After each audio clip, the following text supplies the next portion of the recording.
And okay, you want to hit that go live button on the left, and then go back to OBS and hit the live video key on Stream Deck. Hey everybody, we are live. We are happy to have I don't want to say an old friend, but someone that I've known for a long time. Say it. Yeah, Just say it. Yeah, we're old, damn it.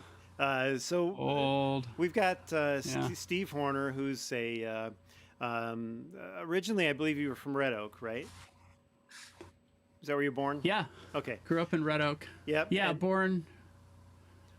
And then you ended up in Omaha for a stretch, and you and I worked together on a lot of creative stuff we'll talk about later.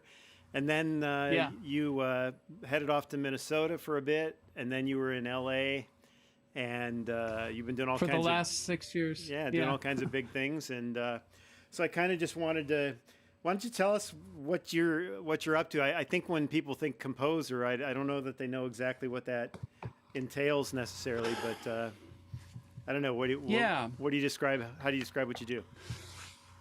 Well, I'm kind of a composer / producer, and it does kind of cover a lot of ground. All these definitions of things like producer, composer, songwriter, they've sort of changed over time to include like a lot more tasks. Like a composer used to be, a traditional composer sits down with pen and paper and maybe at the piano and composes music, writes it out, sends it off to an orchestra. Composers, that still exists, but it's more and more composers are producers as well, because they're not only writing the music, they're putting it all together. They're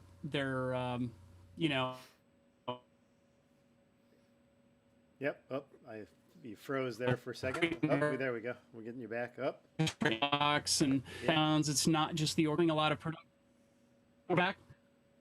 Okay. Cool. So anyway, composer just means I write music, and producer means I put it together and produce it, and I do songwriting as well. But the truth is I do mixing for people. I do some mastering. Kind of have to wear a lot of hats to make it in music. It's a bit of a tough haul as an industry, but just keep cranking away. Yeah, there are. I remember just when I was doing the 3D animation bit back in the day, the graphic stuff, that the variety of projects I would get associated with just to try and stay afloat. It was it's fascinating. Yeah. But if you can do something that you'll get paid for, you should do it. It's like I'll have other trailer. I do a lot of trailer music, and I have this other trailer composer that she just hired me to do a mix on one of her trailer albums. So I did it. I said, yeah, what the heck? And now she and I are going to work on we're going to collab on a trailer album. And, so you just sort of help each other out. You do jobs, and it's just a way to just keep working. Yep. And occasionally you get to do something. That's sort of a bit of what I do. Yeah. And occasionally you get to do something for pleasure, which you have a new recording out. I think we shared a link to it the other day on Spotify, but it's you and another person you collaborated with, I guess. Oh, cool. Yeah. And that was the Carpet Writers? I had this songwriter. The band, we just kind of call it Carpet Rides, the project. And then we wrote a bunch of songs, and we just released 7 on an EP, and it's called Carpet Rides, or the band is Carpet Rides, and the album's Ever After, and it just went up on Spotify on the 15th. And at some point I got a couple of tracks loaded up, so we could maybe just play one later. But yeah, fun project, kind of indie pop, lots of vocal textures, real rich and full, and we were both just having fun really when we wroed it. So that's always the best. I think I'm a big XTC fan, and I couldn't not notice that there was the XTC Beach Boys Beatlesque, a little bit of that going on that just really No, awesome. no question about that. And I love XTC too. You know, there's a lot. I have a lot of the similar influences that you do, Brent. I mean, you know, obviously, we were kind of growing up on the same music, I think. So yeah, it's definitely in there. XTC is in there for sure. All the thick vocals. Yeah. Yeah, there's a guy in I think it's Canada that he goes by the Nines. Or I don't know if you're familiar with him. I think his name is Steve like Egger or something like that. And it's a solo guy in his studio, and he does amazing XTC sounding material. So much that it's like new XTC albums, and he even does a lot of like Wings sounding, early McCartney sounding stuff. It's just stunning. I love it. Nice. Yeah. Just like really rich pop arrangements, or, you know, use strings and orchestra and just sort of open the door to all sorts of cool sounds. But it's all about harmony and melody.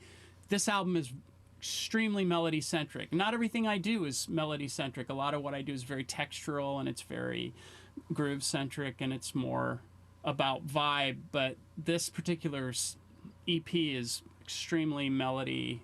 They're songs, you know, we wrote songs. So yeah. And what did you use? The percussion is very interesting to me. It's not your straight up drum kit sound. It's an interesting. Did you do that work? No. You had a player. Okay. Yeah. Basically, I did all the production. Mike was primarily. Mike wrote pretty much all the lyrics. Occasionally, we would collab on lyrics. And melodies, that was kind of Mike's arena. I would write a few chorus melodies, but my focus was the production and the mixing. And so yeah, I like drum kit, but I sort of like to mix in other stuff with the kit. So it isn't just straight drums. And this album, I just want it to be really rich percussion wise and texturally really rich. And so it doesn't sound like a traditional band recording, and it's not really. It was never meant to. It was meant to be more orchestrated. So it's sort of the composer in me coming out on it, you know. Yeah, no, it was beautiful. I love the strings too. I mean, it just this is really nice stuff. So, oh, cool. Do you do? I know you've done some film scores because I've seen some notes on some of the things you've been doing while you've been gone. Tell us about that a little bit. What have you gotten involved in there? Yeah, so probably the highlight of my, you know, one of the highlights of my time out in LA was I scored a film called One Small Step, which was a animated short. Real kind of traditional, straightforward Disney-esque kind of score. Super fun project. And so one of these things we just kind of did, it was the beginning of this new company called Tyco Pictures, and they were all former Disney animators that got together and formed their own company, and this was their very first film that they made as a company. And I knew one of the guys I went back with him a ways. I'd worked on other things, and he pitched this.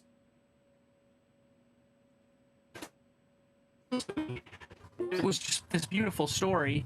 It's kind of like, oh, it ended up getting nominated for an Oscar in 2019. So we were one of the 5 nominees, and we didn't win, but you know, we got nominated. So it was fun. I got to go to the Oscars and hang out and do all the fun Oscar stuff. But anyway, it was a really great project, a fun project. So that was sort of the pinnacle. And then I've done other, you know, shorts, animated shorts, and a couple of medium length things, and yeah. So being in LA, did that help on the connections for that kind of for those kind of projects, or? Yeah, I'm still trying to figure out how that all works. I do know that there is a sort of there's a bit of a club mentality in LA.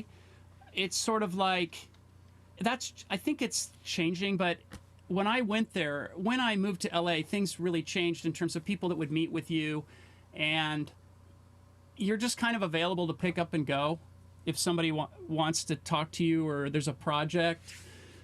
So there is that advantage to that. So yeah, I would say it did help me being out there, because that's where all the animators were in Burbank, and it did help for us to be able to get together and work on the scores and stuff like that. So yeah, it does help to be in LA. That's good. Yeah, I mean, I used to have to do a lot of business there, as you remember, and I had to fly there all the time, and I just got. Yeah, I do. I didn't like all of our customers, our main customers were there, and so I had to go in motion picture places and stuff, and yeah. And I just got to hating it just because of the traffic. But so I would try and find anything I could to shorten my stay, and like fly in on the red eye and come back the same there's night. There's a lot that yeah. Oh man, just to not have to stay in LA. Yeah, listen, there's a lot. It's not an easy place to be, I don't think. It's a highly creative environment. A lot of really creative individuals. It's brutal. It really, it definitely kicked my butt in terms of causing me to have to really raise my game. Mm-hmm. So for that, I'm very grateful for LA. I'm sure I'll be bouncing as when COVID starts to ease. Right. Oh, you went a little blinky on me there. He's still blinking. Is he still blinky? Oh man, I don't know. Frozen. He's frozen in time. I don't know if I caused that, Steve. I tried to stabilize my internet connection while we were. Oh, he's back. Yeah, I think we're back. We had a momentary freeze. Yeah, that was the momentary rolling blackout. They decided to freeze our Zoom. Don't say that. It could get worse. Yeah. So anyway, by the way, I know that's a reality. What are the temperatures you've seen these last couple of days? We had a minus. What was the 32 or something? What was the lowest we hit? No, minus 22. Minus 22 was the lowest we hit. Yeah, that's about us too for our lows. I mean, the place I live in. I'm on the North Shore of Minnesota, or I'm past Duluth. I'm really far north, and I live right on Lake Superior. So being close to the lake moderates the temperatures. But when I say moderate, it means it gets down to 15 below instead of 20 below. So nice. There's not a massive difference between those two numbers. So. No. 14 today was balmy. Yeah, it did feel like shorts weather today. Yeah. It was 14. Yeah, today it got up to about 15, and it was just so awesome. It was just like, wow, this is changes your whole perspective. Yeah, that's one thing I definitely miss about LA. Oh man, that was a good thing, but there's prices to pay for everything. Yep. So.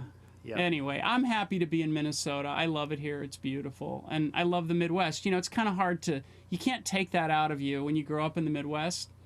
Right. It just stays with you, and I love it. So. Yeah, I think people that didn't grow up in the Midwest, they're really shocked when they come to the Midwest and meet and see how nice everybody is and how it's true. It's a different Completely. culture and everything. But it's like another planet. Yeah. Yeah.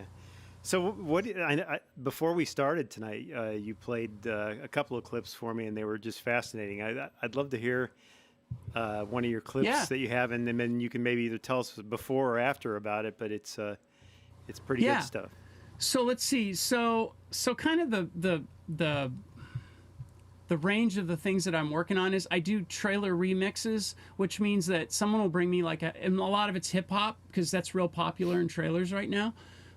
Just had a placement in a promo for a Stars promo for P-Valley, which is a cool series on Stars, and they used one of these remixes that I did called Heart of a Lion. So maybe I'll start with that because I was super happy with how that turned out. So basically the artist, the producer and the artist, there's usually two on a hip hop track. They send me all the stems, like everything's broken down into stems, and then I take those, pull them into my session, and then I I chop it up, I rearrange it, I turn it into a trailer track, which has kind of a structure. Yeah. And I just amp everything up. I add choirs and orchestra to what's starts off as a hip hop track. It's still hip hop, but it's just large. So I'll play this one for you. This one's really large. It gets pretty massive at the end. So this one's called Heart of the Lion.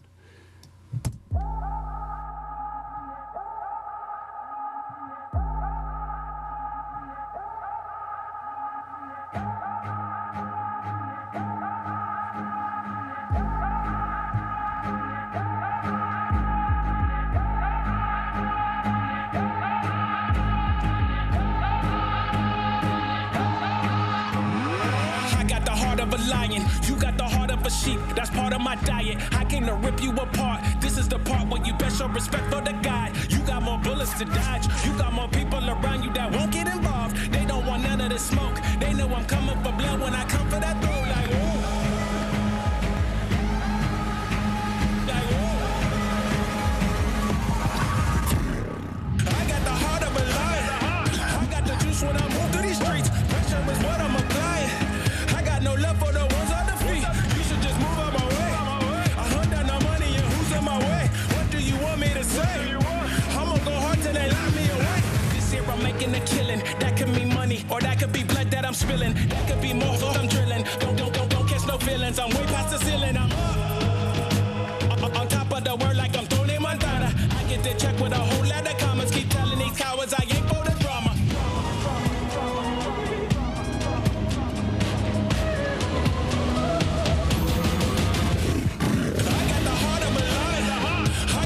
When I move through these streets, pressure is what I'm applying. I got no love for the ones on the feet. You should just move out my way. I hunt down the money and who's in my way. What do you want me to say? I'ma go hard till they lock me away.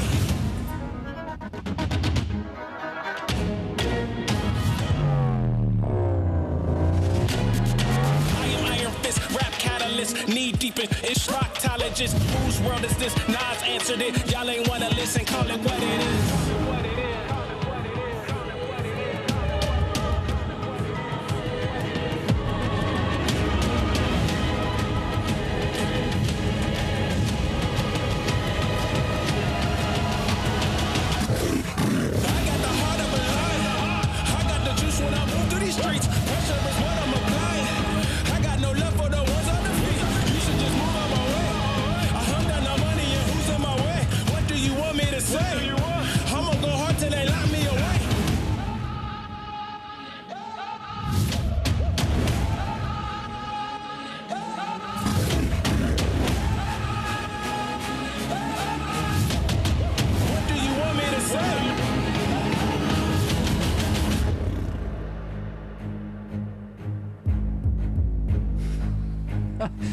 And the feet march on. That's really cool. Thanks. Yeah. That was really cool. Did you hear it? Did you see the trailer, Mars? I have totally heard that. Yeah, it gets played a lot. That trailer gets played all the time. Oh, yeah. So. That's cool. Yeah, those guys gave me a great track. I mean, that's the cool thing. If you can hook with a publisher. Yeah. Mars got chills. Good. Yeah, the choir gets pretty large at the end. That's kind of a fun section there. Yeah. Nice. That's awesome. So that's really cool. So that's associated with a film trailer then. It's a series on Stars called Stars, right? Yeah, P Valley. Yeah. And so, they'll play it online, they'll play it on network TV, just whenever they're promoting the show. And usually there's a number of trailers for any given show or film. I just did a custom trailer for HBO for that thing, Jude Law's new one, Third Day. So there's a trailer out there that it's very different than this. It's not hip hop. It's a lot more like, it's sort of more traditional, but like spooky and weird. And so trailers are really fun. Yeah. Are you going to play that? I don't have that particular one, but I do have another one. Sure. Let's see. I don't have that one loaded up. I should have loaded that one up. It's creepy, but it moves slower. You kind of need the picture on that one for it to really work. The cool thing about these hip hop trailers is they're a full song. You can just play them, and it's not like score. It's just this big whole fun thing. So yeah. That was super cool. Yeah, but I got more. Yeah, I got a few more trailer remixes, and then I've got a few like traditional cues, and I've got a cover. You know, so just whenever you want. So. Yeah, play another one, and then I want to talk to you a little bit later too. You work with individual artists. There was a female singer songwriter. I think you were involved with her record recently, and I really dug that. Oh yeah, I've definitely worked with a lot of artists. Natalie Major. Yeah, I've worked maybe with her. Yeah, maybe that's what it was. But yeah. Or no, wait, not Natalie Major. I was reading an article about Natalie Major this morning. Not the Natalie Major you know. This is a different Natalie Major. Yeah. Anyway, so let's see. Oh, you know, one I could play one from the album from Carpet Rides. Why don't I just play Carpet Rides? Cool. That's kind of a fun one. So, all right, here's Carpet Rides.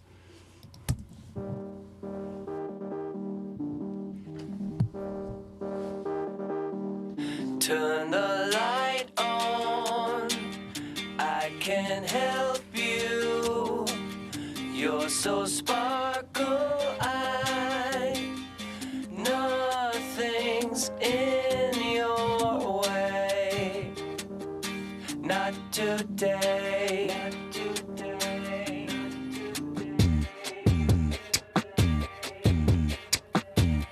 Put your fight on, your head high.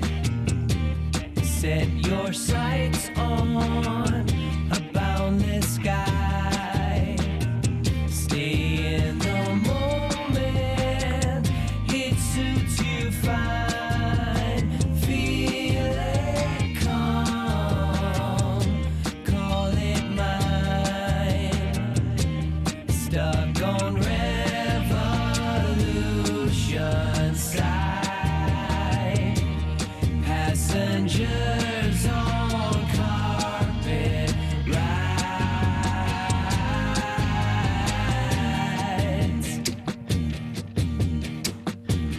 Turn the light on, see it through. Take a bite more than you can chew.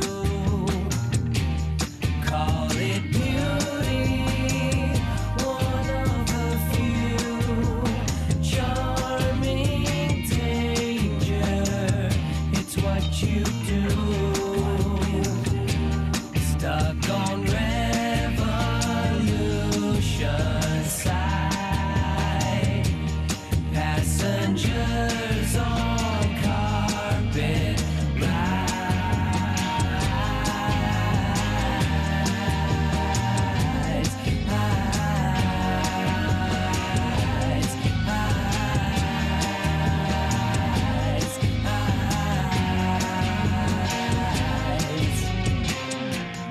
Your heart will know. Your heart will know. Your heart will know.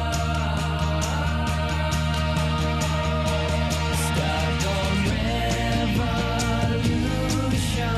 side. Passengers on carpet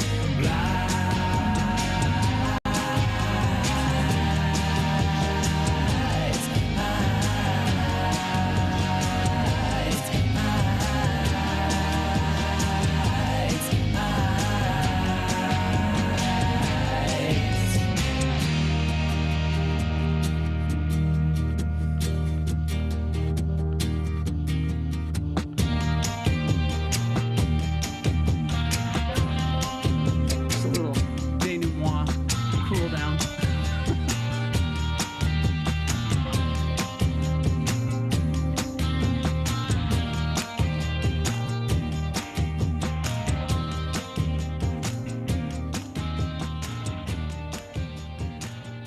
There you go. That's beautiful. Thanks. That was a fun one. Lots of vocals on that one. Yeah, and Mars had the everyone that's watching the Spotify link up there. So if you're enjoying Steve today, and I'm so happy that that he came in to visit us. And Steve, I did another So fun. one. I have to tell you, you weren't my first. Oh my God. I know. I'm kind of devastated. I had my buddy Tiff Lacey from the UK. She's an EDM singer who's just stunning. Cool. And we've been friends for a number of years. And I've been trying to somehow work with her, and it just worked out around the holidays that she was available. So she dropped in, and it was awesome. It was kind of complicated, her being in London, but she's remarkable. So we're gonna dig back, and since yeah, you're damn right. It's complicated. Yeah. So now since I've insulted Steve a little bit, I want to tell people a little bit. Steve and we thought we met in the I think it was in the late '80s. And Yeah. I was a 3D animator, graphic guy at Editech and Great Plains Motion Picture. And Steve, so I was kind of the graphic guy doing the logos on the TV commercials in town. And Steve was doing a lot of the audio for commercials in town. And so we worked together on a lot of projects. And so one time, I know we did some video projects, so many of them, but I know one time we were talking, and you mentioned that you were from Red Oak, and I thought, hey, I've been to Red Oak before. And so I mentioned Danny Meeks, who is the drummer in our band in the 70s and 80s, Tony Marchant. It was his uncle. And I said, we used to go stay with Danny, and he had this band called Impulse, and so I think you at that moment said, "Well, you recorded at my house," and I remember I wrote a song, and Danny said he knew this guy in Red Oak, and so we got to your house, and you had a little Porta Studio or something, four-track cassette studio. It's a 144. Yeah, and Danny sang, and you mixed it, and I'd totally forgotten, and we had this kind of deja vu that we had already known each other, so it was pretty cool. So funny. Yeah, it was very funny. But along the way, I remember now your dad was in advertising, I believe, and media, yeah, and education, I did some projects with him, and so you and I worked on some of that, but and then occasionally when we weren't doing stuff, we actually got we'd hang out. Yeah, we'd hang out, and we actually did a couple of tunes together, and I mentioned Michelle Phillips. We were hoping to have her join us, but she happened to be. We worked with her a lot. I guess she was at various ad agencies, and so she happened to be. buds with her. She happened to be at the studio when we were recording, so Mars is adjusting my camera here. I'm going to put myself on camera. Camera 3. By the way, Steve, I found the solution to hiding my fat belly is to wear paisley shirts. So, see, you can't, it confuses the eyes. It does, yeah. The camera just can't determine where the belly starts. So. Hey, dude, here's my solution. Disembodied head against bright lights. I like it. You have no clue what's under this shirt, and you will not ever know. That's nice. But yeah, so I know when one of the tracks we did a Todd Rundgren cover, which was kind of a Love of the Common Man. Yeah, it was kind of a story in itself, and it just happened that the 3D and stuff I was doing in New Tech, where I worked, had an association with Todd, and he was using our software to do his videos, and so we covered one of his tracks, and I made a music video for it, which unfortunately I think Tom Ware has the 3/4 inch, but there's no digital copy yet because I asked him about it recently. But so Tom, I remember that. Yeah, Tom Ware was on drums. I've just got. I was in that. Yeah, you, me, and Mars. I think that. You produced that. Yeah, you did, but I think you were in the video too, and I think. Warehouse is gone. Great Plains recorded it Great Plains. We did it in against the Psych against wall. their white, their white wall, Yeah. So I just have a touch of it. I don't want to bore everybody with the whole thing, but Mars, Jeez, I haven't heard that in a while. If you hit the love button and bring the main volume up, mute my vocal a little bit or pull it down so it doesn't feedback. And it's just going to be right before this really cool guitar solo that Steve added. And I'll share a link to the song later. We can put it on the web. Go ahead and fire that up.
That was kind of fun, man, and that was great. Holy that was so shit, fun. I haven't heard that in a million years. And I had these. Me either, Mars. Seriously, I have no copy of it anywhere. I don't. Oh well, think. you will after this. So. Good. I need it now so I can play it every day. Yeah, and ringtone on my phone. I remember, I remember having this grand ambition to do a fully animated music video for it, like 3 or 4 minutes long or whatever it was. Yeah, and I remember that. I got about a minute and a half of animation in it. It just was too big of a task. But it is a pretty cool video, and I had hair back then, and we were all skinny, and you had a good rat tail going. Yeah, I did. I remember that. And it was a beautiful rat tail. Yeah, but and we did get, I don't know if I ever told you this, I think I did, but we did get a copy of the video off to Todd, and he dug it, so that was kind of cool. I remember that. That was the goal. We wanted Todd to watch it. Yeah, he did. We delivered it in Kansas City, and at a show he was at, and Mars, who had been a lifelong fan of his, became a little less of a fan of his that night when she realized that he had 2 wives. So. Oh yeah, that's right. That was polygamy phase. Yeah, that's right. That's so. So Mars was like, I don't think so, and I'm thinking, man, Todd, dude. You got it going here. Oh my gosh. Todd's sister wives Rundgren. Yeah, exactly. Right. Yeah. He's back to 1. He's back to 1, I guess. And they're getting ready to tour again. Okay. And she's in the lineup. And so cool. And then cool. the since I mentioned Michelle, so while all that was going on, I forgot something. I was going to show the Stone Cold Steve Austin doll. I was doing, our company was doing 3D stuff, and somehow I got associated with Lynette Orduna, who's still a friend of ours, and she was in the toy industry, and she hooked us up, and we did software for the Stone Cold Steve Austin action figure, not a doll. I remember that. Yeah, I remember you working on that. Yeah. And so while she was doing that, she also was pitching there was a pilot TV series for, I think, ABC called Crystal Goddesses, and they needed a theme song for the show. And I just happened to be talking to her about it. We were at a bar in LA one night or something, and I said, yeah, I got some musician friends. I got some friends. We'll put something together. And so Steve and I, and actually Steve had the great idea, because at that moment, what's the name of that all-girl band that was pop? Pussycat? No, with the Bananarama. No, the Go-Go's. No, this was later. The British group. Spice Girls. Spice Girls, okay. So Spice Girls, at the yeah, moment, so at the moment, Spice Girls were all over the chart, and I had this thought that, hey, let's do something like Spice Girls. And then Steve took me aside and said, dude, these are like high school girls. It's got to sound like an indie kind of band thing, and it can't be. They can't sound gosh. overproduced. So I have a little piece of this track that may make its way onto the web after the show. Mars, you want to turn the volume up for a little bit on the? I'll do I it. have no memory of this, by the way, at all. So this will be interesting. I have zero memory of this. Got here.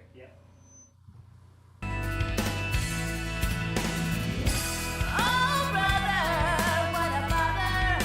You make me wanna shout, shout, shout. Yeah, yeah, yeah. Oh, brother, let me know. So let yourself out. Oh my gosh! Now I do remember that. Yeah, Mars is pulling me down. So, yeah, but that was kind of cool, and I Mars, were you doing vocals on that? I was. it was That sounds great. With Michelle Phillips. Michelle Phillips and Mars were the backups. She dropped in. And I know the Sounds girl great. that sang lead was in the entertainment community that Michelle knew her, and I think her last name was White. I don't remember her first name. Oh my gosh! But she had a great voice, and that was kind of fun. yeah, it's slowly coming back to me. and, yeah. Not Yeah. very much though, but Yeah. I recognize the track. Yeah. And then Pretty cool. And then just as a side note, I'm not going to play it because I didn't cue it. But so when Mars and I had taken kind of a long hiatus from music, and back in like 2007 or so, we started to put some music together with some external players. Our friend Tony Mora in Nashville was a great drummer, and we had the keyboardist from the Jellyfish got involved in one of our tracks. We had a lot of fun connections there. And Steve did a mix and added some keyboards to one of those tracks, and it's on one of our EPs, but it was really cool. And Oh yeah, that's right. I did. I mixed that and I Yeah, added it was- something it to was- it. I remember I that. didn't. I'm sorry. the hell? I know. I was scrambling, man. And then when I got, I probably got it. I got it on a DAT tape somewhere. I'm sure. I And- still kept all those things. you know, They're it's so just- funny is when I was down here today. This is a story for people that are into trying tech stuff like I do and get myself in trouble all the time. But over the weekend, I had updated the mixer software, and so I came down today about this over lunch and poked my head in and tried to fire everything up to see if it's going to work for today. Nothing was working. No, Oh. OBS had no audio at all from the mixer, and I was just like sweating bullets. I'm like, oh my god. And I do this kind of stuff all the time. I put myself on the spot, and what can you do? I can't stop doing it. I guess it kind of makes me. I know I'm alive when I do stuff like this Yeah. because I hear ya. you know, your heart's pounding in your chest, and if you don't have that every so often, you're missing it. I'm missing out. It's really cool. You do some of your best work under those stress conditions because you can't think very much. You just have to act. And true. Right. creativity is all about action. It's not really that much about thinking, to be honest with you. And as you know too, like when you do projects in the entertainment industry like this, sometimes you work around the clock. And I remember when I was Yeah. kind of passing the torch of animation to one of the guys that worked for our company, and he was going to do something that was going to be added to a commercial at Editech, and he needed it Monday morning, and he was like, on Friday it wasn't going to make it. And I said, dude, that's not how it works. When they want it Monday Yeah. morning, they're paying big dollars for that place. Oh, gosh. So yeah. you and I are going to work around the clock and get that thing done. So we walk in Monday morning with tape. So, Oh, yeah. but yeah, people No- don't understand that this industry, the deadlines are brutal sometimes. And Yeah. And they're crazy. And I always think to my, like, even on this, Mars, I found that HBO trailer track that I can, and I'll play it because that's a good example of what you're describing. It's like, you would think that for a trailer for a show like that, you know, a big show like that there'd be a lot of time to prepare. We did not have much time. I did that over the weekend. Holy crap. and it's bouncing it back to the trailer house and them giving notes and it coming back to me and then doing that. And that I basically my entire weekend was in the studio just trying to get this track right. And then you're still crossing your fingers whether they're even going to use it, because most trailers they're working on 3 or 4 different ones with different houses. So it's sort of it's always a crapshoot. But like you said, Brent, I mean, it's like there's no question that you're going to just do it, because there's no, it has to be done because they need to get it on the air, or they need to get it online so they can promote the show, and there's a deadline, and Yep. you can't go, well, sorry.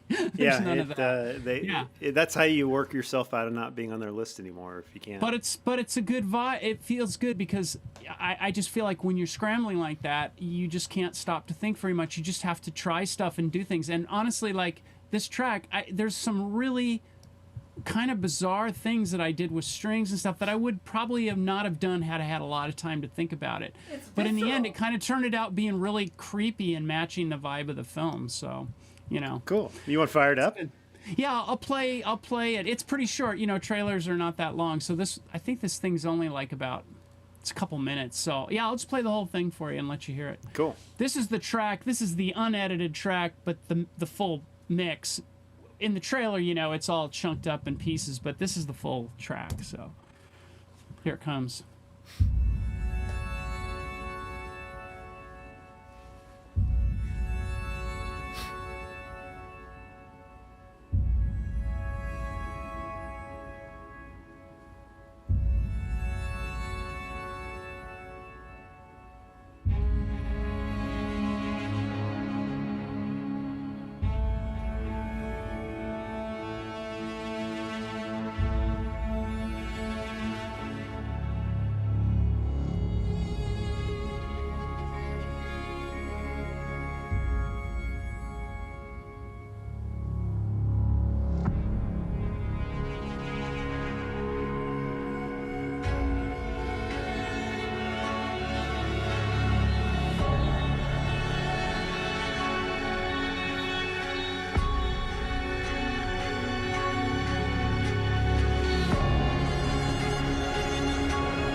Anyway. Wow, that was really cool. High emotion there. I dug it. You've got Jude Law looking at the camera like, at that big climax spot. So that was a fun one to work on. That's neat. That was really cool. Thanks. Yeah, it was a fun one. Yeah.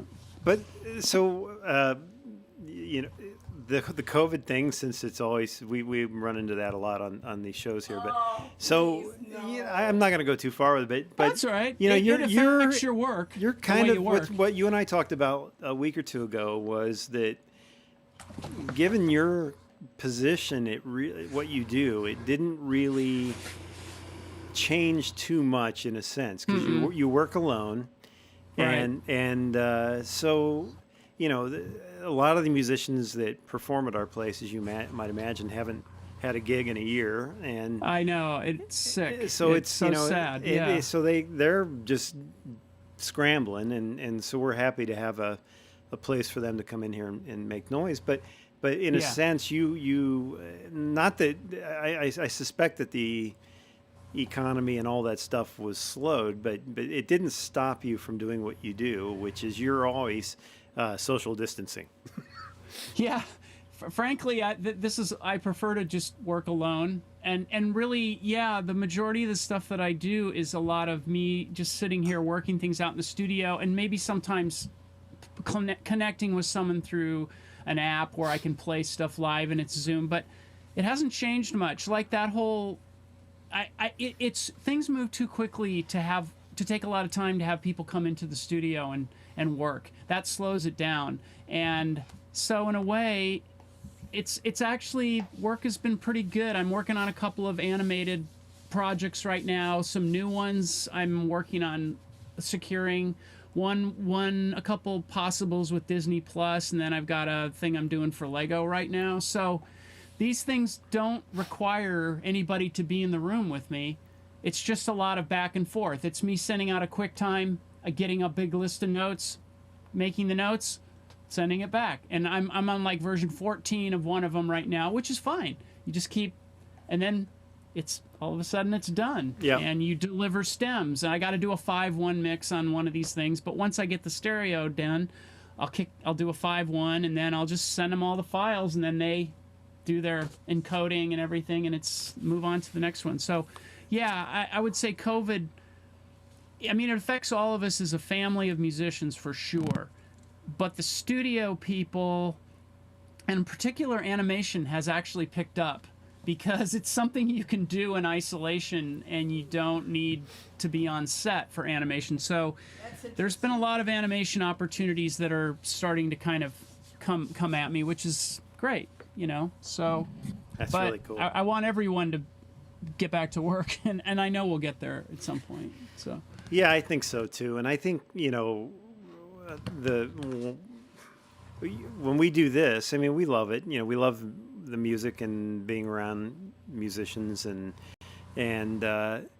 but I still think, you know, with the technology, one of the things that COVID did, it set me off on a mission to figure out how to do multiplayer remote streaming, and it's kind of it's really a uncharted territory, and it's really kind of complicated, and the best stuff available to do it is from Stanford University. It's called Jack Trip, and it's amazing, but unless you're technical, you can't do it. So you can't really take every musician and assume they're going to be able to figure that thing out. So Steve and I tried earlier today, and we were planning on using a tool called Sonobus, which is kind of along the lines of the Jack Trip, but easier. But it's still, there's so many complications when you're trying to stream it. So it ended up going sideways today before the show started. But we made it work. See, we did. That's what you do. You find another way. Yeah. But it's really kind of cool where, you know, you don't know if someone would spend as much effort developing something like that if there wasn't COVID, right? You know, it's true. It's ramped it up. No question. It has ramped up this tech, which we need. I mean, it was, the industry has been heading in this direction for quite a while. I mean, I lived in LA, but I can't tell you, I could count the times on one hand that I actually went out or had people into my studio. Now, songwriting sessions, I did a lot of those, and people were always together because we're writing songs. Right. But in terms of this kind of work, the scoring work, nobody ever came over. So it's like I could have been anywhere. Right. So now I'm here. It doesn't really matter. And I really haven't been to my office in a year, really. I mean, and so I'm working remote. I can imagine. It's kind of cool, you know. I just code away and remote. Yeah. Yeah, exactly. Yeah. Yeah, but and then the other thing I'm doing is, just because I'm kind of bored and I don't have anywhere to play, is I've been writing material for other players, and I kind of dig that, and I've got sweet. I just like to write stuff, and I like to write stuff that's either really different than the person I'm going to have do the work, or that's a good idea. It's kind of fun, you know. You put people, you give them something that stretches them a little bit, and who knows what'll come out of it. But that's kind of my new thing, is I'm just writing a lot of stuff, and I'm trying to write something for Tiff, but I figure I got one good shot with Tiff. I got to send her something that's dynamite, and she works with all the big DJs, and so I'm like, I'm conscious of that, and so unless I have something that's stunning, I'm going to have to just not do it. But she's worked with all the major DJs, and I I listen to this stuff, and it, as a musician, it's not super complicated. It's more texture and sound than it is.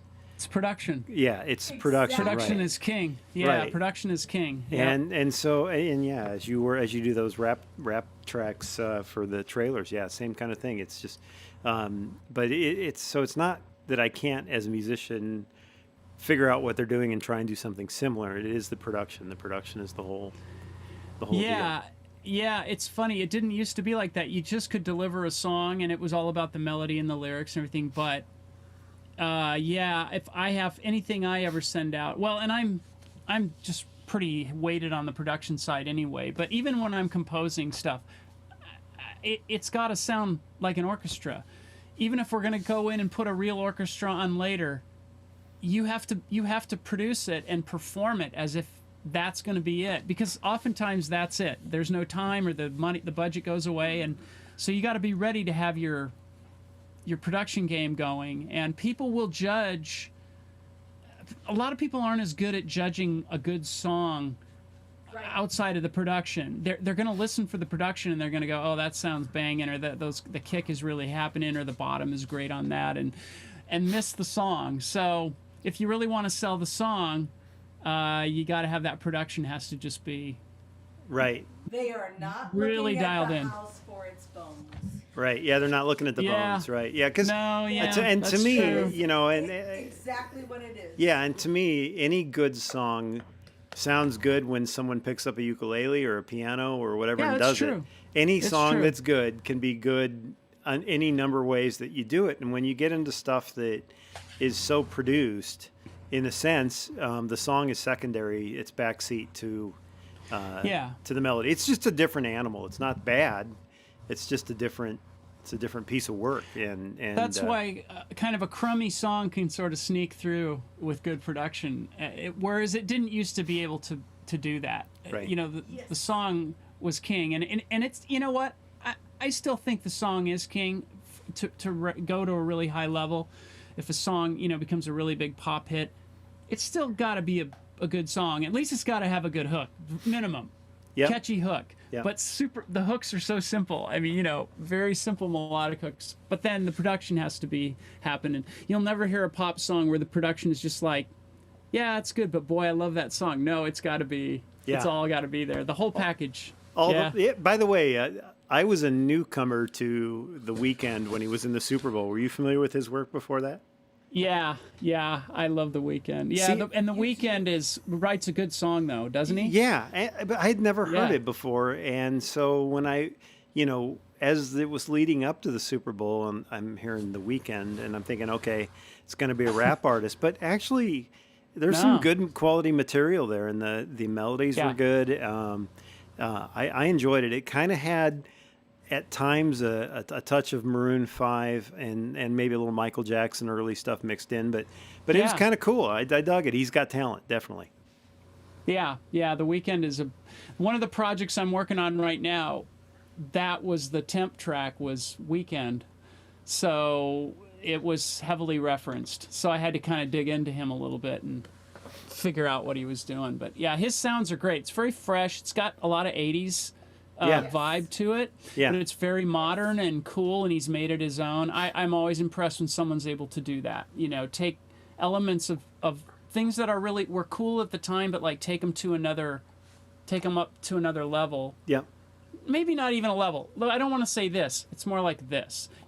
It's just different sounds and different techniques. It's not better or worse. It's just, he just made it his own. And I think that's a sign of of an artist. You take what came before, appreciate it, find the cool stuff, and then reinvent it Right. and make it your own. To me, that's it right there. That's pop music. There right are signature period elements of stuff that I like that if I hear it sneak into some modern stuff, I'm always smiling because Absolutely. because the young Yeah. folks are listening to it. Oh, hey, well, whatever. They're not even noticing it, but I'll say, okay, well, that's that Yeah. early Minneapolis funk sound, or that's you hear some of those things that get snuck in there, and it's kind of cool.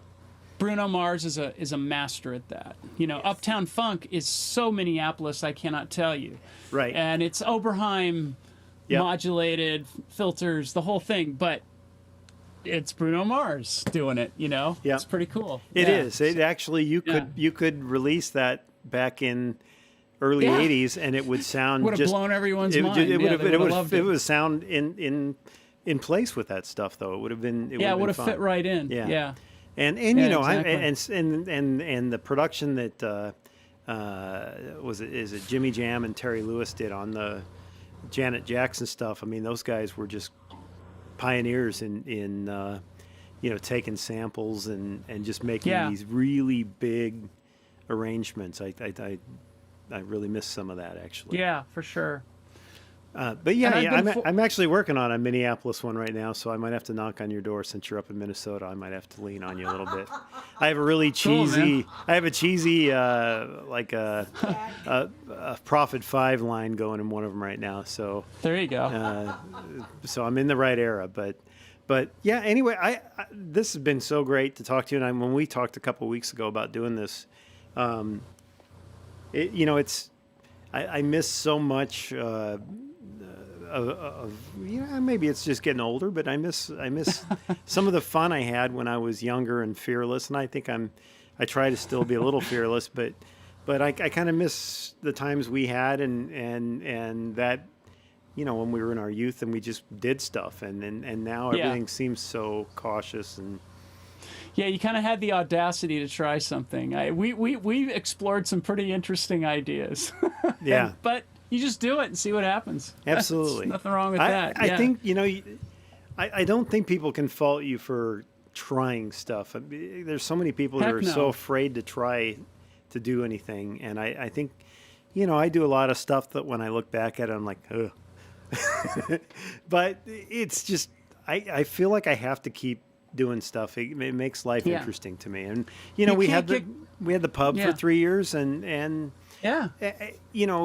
we obviously it didn't make it. It was a kind of disaster, but we had 600 plus rock shows there in 3 years. You had 3 great years. That did make it. And, Think about know, it. Yeah, you did some good stuff. Yeah, it was, and we've met some amazing people, and so I kind of, even though it was a fiscal disaster, I kind of look at it and say, man, we lived really hard those 3 years. I mean, it was, and I think that was like 20 years of memories in 3 years. So It was the CBGB of Omaha. Yeah. Because CBGB was a financial mess when it was done. yes, But it was awesome. Well, there was that Yeah. part. by the way, I did Yeah. use the restroom in And there, I didn't and mean you I were a financial mess, but Yeah. I'm just saying, Yeah. it. No, we were. they We took risks. We Yeah. did, but by the way, I did use the restroom at CBGB's, and that. Oh, is- how cool is that? I Yeah. don't know. I can't Frightening. unsee that bathroom. That is, there are photos of it on the internet. It doesn't do it justice. The smell that went Frightening. along with it. Oh. Yeah, I mean, just imagine, that New Orleans sewer smell, It's so Oh. but it's gone. so cool.